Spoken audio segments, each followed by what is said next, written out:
The world can seem like a scary place at times.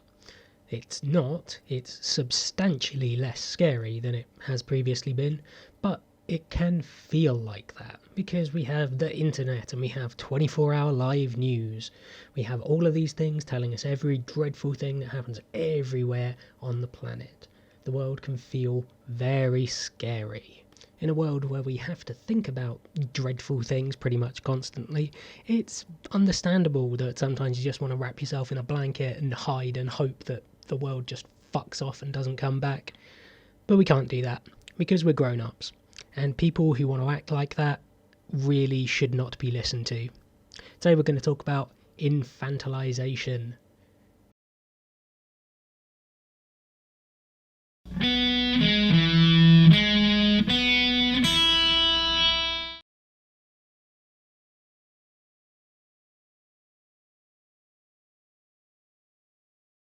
In so many words, infantilization means treating people who are not children as if they are children. I think just by saying that you can probably figure out where I'm going with this. How do we treat children? We give them rules. We sometimes give them arbitrary rules. Certainly plenty of rules that they don't understand. But they're rules, and we at least tell them that they're there for their protection, to keep them safe in a scary and dangerous world. And when you are a child, the world genuinely is quite dangerous to you because you just don't know what is actually dangerous. The container of bleach under the sink, that just looks like any other interestingly coloured liquid that could easily be put into one of your various orifices. When you're a child, you actually do need to be protected. You need to be told when to cross the road. You need to be told when to get up, to eat your vegetables, do your homework. Stuff, normal stuff, everyday stuff that we tell children to do because we don't trust them to know well enough to do what's in their best interests. And that's normal. That's just how we teach children. You know, we set them rules until they know enough for themselves. But when we start treating adults like that, and particularly when we start treating adults like that against their wishes, then this becomes something of a problem. The problem here is one of trust. Because for the most part we don't trust the government, or at least we shouldn't trust the government. We shouldn't take it as read that what they want and what we want are the same things. What they claim as making us safer is often making them safer, not us. And safer in regards to their political power, not in regards to their personal safety. Even politicians have a right to, I suppose, be unmolested in their day-to-day lives. But using the power of the government to tell people what they can and can't do in their own homes, in their own lives, is something that we really need to object to in much firmer terms than we have been. I wouldn't go so far as to say that every law is an assault on liberty, even things that are, prescribing explosives and firearms and, things that are overtly dangerous. I don't think that that's an assault on liberty. I think that that's something that we can at least agree that some amount of regulation is probably a good idea. But these regulations need to be the exception and not the rule. The reaction of government should not be to prohibit things until they prove that they're not dangerous. It should be to ban things that prove that they are. The former of these is treating people as if they are children, treating grown adults who can make their own decisions, who are, to some degree at least, informed, can give informed consent, and can decide to do things that, while perhaps not everyone's cup of tea, that they like to do. We don't allow children to make up their own minds. We protect children because they don't know well enough to do so themselves. But with adults, wherever we draw that line, if you want it to be at 16, at 18, at 21, at some point we're going to draw a line and say you're an adult and it's up to you to both face the risks and the consequences of your actions and also reap the benefits from them. But we don't see that. We don't see government being happy to just leave people alone to do what they want to do. Today's governments are full of busybodies who just can't accept people doing things that they dislike. Not because these things are actually dangerous, not because these are things that actually hurt people, but simply because they don't agree with them. They find these things unpalatable, and thus they get branded dangerous, because you can only ban something if it is in fact dangerous. So they clothe themselves in that kind of alarmist language, the same that we saw a decade ago in the Patriot Act and various other very invasive laws. Things dressed up as danger and threats, things that must be stopped. Dear God, won't you please think of the children? Except in this case, the children are everyone in that society. We cannot stand for being treated like children. We do not call our leader Il Duce. Our presidents and prime ministers are not our fathers. Their role is not to stop us hurting ourselves. Their role is to enforce our human rights. If we go back way to the start of the liberal movement, and we think about John Stuart Mill, and we think, the very basic idea of liberalism, that is, if something harms no one, and I wish to do it, then I should be allowed to do it, because it harms no one. What possible objection could there be to something that harms no one?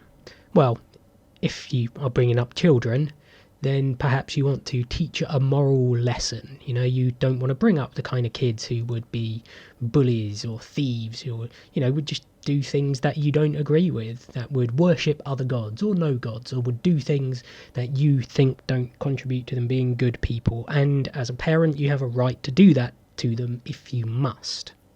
But to adults, saying that things are for your own good is not good enough. This alone is a perfect defence against the race-baiting, man-hating inquisition that floats around out there. We need give them no more credence than to say, you do not get to decide what is good for me. You do not get to decide what is good for other people. You can decide how you want to live. You cannot decide how I want to live. And yet they persist. They tell us that our films and our TV programs, our video games, they need to change because they're bad, they're dangerous, they make us horrible, misogynistic bastards. Which is them saying, in so many words, that they see us as children who are not capable of deciding what things are and aren't appropriate for ourselves to look at. Even if there were a direct causal link between video games and violence, video games and sexism, movies and smoking, as has been suggested numerous times. Even if there were a direct causal link, as long as these things are being consumed by consenting adults, it doesn't fucking matter what anyone else thinks of those things. The danger here, even if there were a danger, is mine to take by being a consumer of those things. They are within their rights not to consume those things if they so wish, but they can't tell me what to watch or play or anything else. What to speak, when to speak, who to speak to, the words that I can use. These are the rules of the classroom. These are the rules that we impose on children to teach them about polite society. We tell them to put their hands up, not to swear, not to bully, not to call names, not to be mean. We do that because children are solipsistic. They're narcissists. Frankly, they see the world as themselves, and it takes a long time to learn empathy for other people. And so we enforce a degree of empathy upon them and hope that it sticks. And I suppose that's fair enough. The problem with keeping these same kind of arbitrary, useless, nonsense rules around when people leave the classroom, when they go out into the wider world, they go out as half people, because part of the experience of being a child is supposed to be about breaking the rules, and in fact about learning that for the most part these arbitrary rules are arbitrary and that we need to follow them when they apply, but when they don't, we don't have to. And in fact, it can be fun to break the rules. It can be fun to blow off from school for a lunchtime and smoke a joint, to do things that are fun and dangerous, but in a nice way, in a friendly way, in a way that doesn't necessarily harm anyone. And learning that idea of harm and seeing that it doesn't hurt anyone, so it's okay. You might still get punished, but you didn't do anything actually bad. Learning that difference between the rules and right and wrong and good and bad is an important developmental step. But when people grow up and take that schoolyard mindset out with them, they really are going out as half people. Because I think that we can all see, as we observe the way that political campaigning goes on right now. I mean, it's so much childish name calling. It really is. No, you're a misogynist. No, you're a feminazi. Because this is what people know. This is the only way that people know how to dispute with each other. Even the internet's greatest comedian, Donald Trump, is a schoolyard bully, and he's popular for it. He's popular because he is the kid who can push around all of the playground nonsense people, the people who think name calling is enough. And while he hasn't got anything better than name calling, at least he can rub their faces in the fucking dirt. When you leave school and enter a society where your parents, your teachers, everyone around you continues to treat you like a child, you continue to act like a child. You don't learn the value of standing up for yourself. You just go running crying to the teacher and asking them to be the ones who dole out punishment. It's one of the reasons why feminism is the most establishment thing in the world right now, because their recourse in all cases is to go to government, go to the police, ask these authority figures, these father figures, to come in and break the squabbling children up, make them stop fighting. Don't actually solve any problems. Just make them stop being loud. Make them they're upsetting me. They're upsetting me and my feelings, and so this must obviously stop. They demand that people apologise. Not because they did anything bad, but because it hurt someone's feelings, someone that they didn't know, who they've never met, who they will never met, but who saw what they said and was triggered, and they demand an apology. I remember this from year 4 when I was about 9 years old, and if you had, a scrap with someone, then the teachers made you shake hands and apologise, because that's what you do with children, because that's how you want them to solve disputes. But they don't, of course they don't, because those kids are normal kids, and sometimes they rough and tumble, and sometimes they fight, and we should stop them hurting each other. But at the very least, people should learn to stand up for their own ideas, and they just aren't right now, because they want to be treated like children. They want to still live in that world with the teacher and the nanny and someone always there to hold their hands and look after them, and a higher authority than themselves to appeal to when anyone ever takes the game further than they were happy to. And this really does breed a very different kind of person. Perpetual children who've never actually had to develop character. They don't have the gravitas, the dignity that comes from being on the losing end of a dispute. They've never been pushed in the playground. They've never gotten into an altercation. They've never fought with someone. They've never had to just kind of accept that someone was mean to them and there was nothing that they could do about it. When they say that their feelings are hurt, they've never been told, so fucking what? Their whole lives they have gone running to someone bigger than the person who pushed them.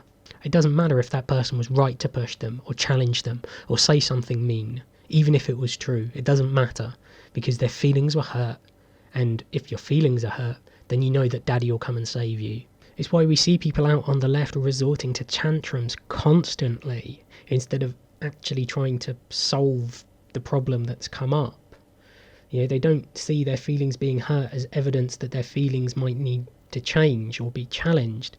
They see their feelings being hurt as enough reason to make enough fuss to make the people in power pay attention. It's why we see them resorting to violence as well, or at least threats of violence. Off the top of my head, the only people I know off the internet who genuinely have used and threatened to use violence have been people out on the regressive left. And that's something that children do. It is literally childish behaviour to say, I'll fight you, instead of just living and letting live, and accepting that, someone's a jerk. Like children, they don't understand the full implications of what violence is and what it means. I've never really been in a fight, in a proper, dangerous fuck off fight, but I've been punched. I've had my nose broken, I've had my ribs broken, I have been hurt by other people, and I've punched people too, and at times when they probably didn't deserve it. And that was part of growing up, because I had to see that I'd hurt someone, whether I intended to or not, or whether they deserved it or not. I just kind of had to live with the fact that I'd hurt them, and that was it. And I felt bad about that. Of course I did. It was against the rules. Of course it was against the rules. But, the rules are not telling us what's good and bad. They're just telling us what will and won't get you punished. It's only by testing the boundaries of that we learn what is actually good and bad, that we get to see when we've hurt people and see the fallout from that. But the regressives have never had this. They've never once in their lives believed that they were in the wrong. They've never seen anything that they've done as being bad. When they've hurt people, they always believed that they were in the right. They always believed that because the rules backed them in this situation, it was okay for them to hurt people. And they think now that because their cause is good and just, they can use violence and threaten the use of violence, and it will just be fine. That it won't hurt someone else. Well, it will, and they'll be infringing on another person's right to liberty and happiness and all of that jazz, but they don't see the problem with it, because they've never done this, because they've been a child their whole goddamn life. They've never had to face up to the consequences of their own actions. They've not really been taught to be good people and do the right things. They've been taught to pander to authority, and that the teacher backing you up means that you must always be in the right, even when you know that that's not true. We all know that. We all knew a kid at school who would threaten to tell the teacher on you if you didn't do what they wanted. It is that kid who has grown up into today's social justice warriors. They see the establishment and the power structure not as a way to do good. They simply see it as a way for them to be in charge.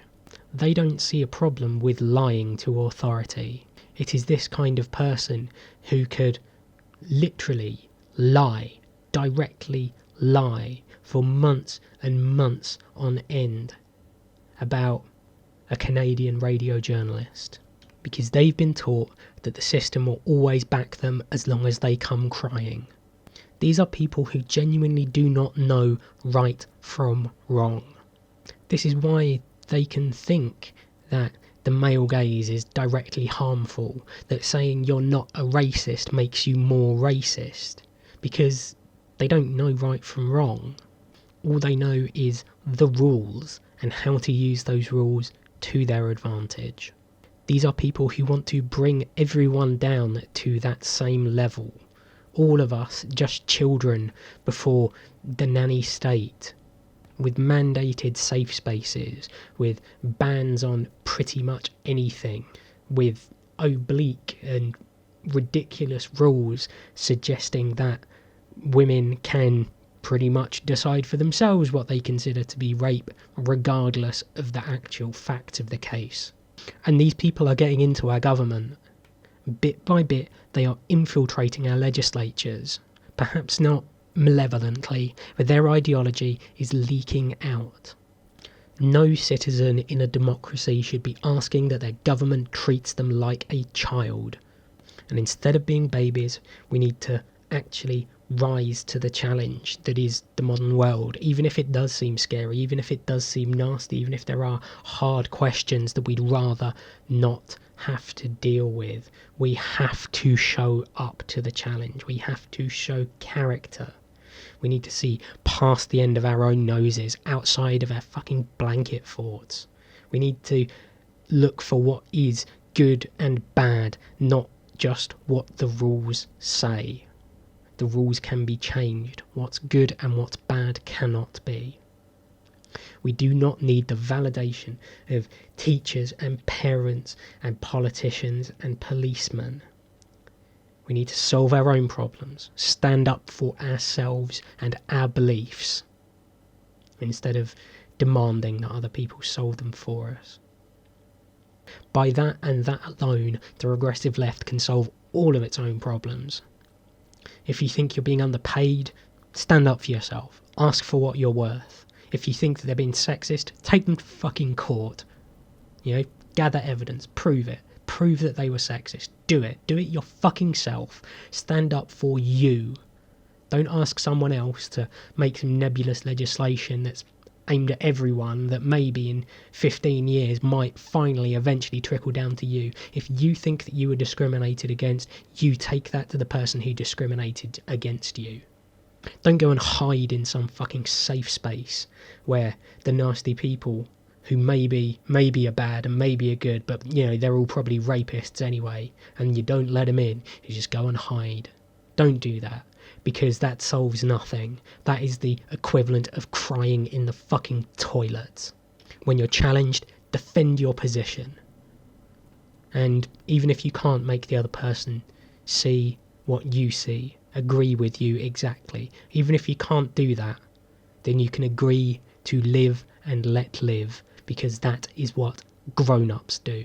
They do not ask for daddy to come and decide which one of us is right. And start acting like fucking grown-ups, people. I'm the political animal, and on occasion I am a grown-up.